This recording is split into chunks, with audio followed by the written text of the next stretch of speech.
does a civilized nation following the rule of law win a fight with fanatics?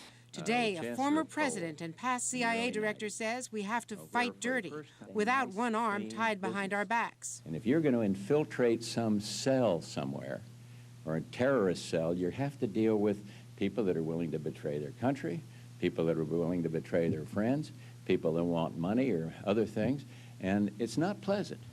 The first challenge, infiltrating a closed society, bin Laden's secret training camps, a tribal culture of family members. We've got to go after the training camps. We've got to go after and eradicate the very idea of training people for terrorism in the world. And in a world where bin Laden uses the latest technology to hide his secret commands, how much of a barrier are preventive steps like banning curbside baggage check-in? They will try to find other areas where we are vulnerable, particularly in such areas as cyber vulnerability, chemical and biological weapons.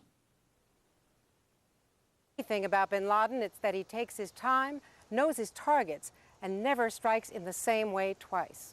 Tom? All right, thanks very much, NBC's Andrea Mitchell tonight. Now with more on how terrorists function inside the United States in those terrorist cells, I'm joined by NBC's Fred Francis. Fred, what are you hearing about the network of terrorism across this country?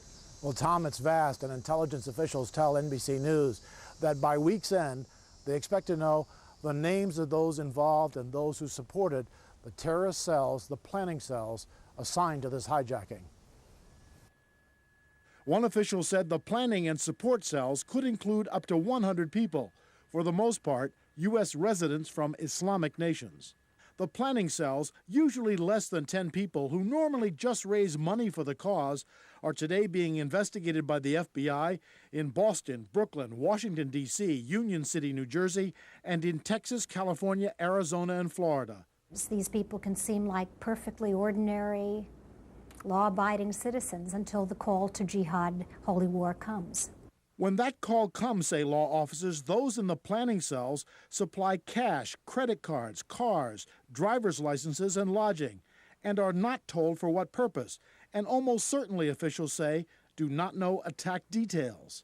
In the final stages before an attack, the operation is often merged or handed off to an execution cell. Usually the local people aren't aware of what the broader aims, or maybe they may just know a tiny part of the operation, but they're orchestrated by a guiding hand who often leaves the country before the terrorist attack occurs. That's what happened after the truck bombing of the American embassy in Kenya.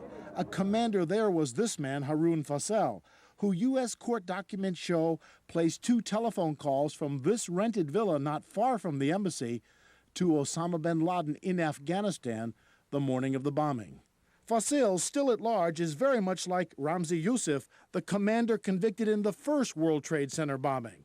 College graduates, multilingual, computer literate, and highly organized.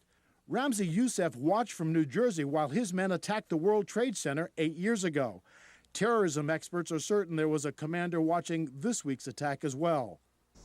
A bin Laden field commander, Tom, who got help from support cells within this country before the attacks, and almost certainly, officials say tonight, help as he's trying to get out of the country.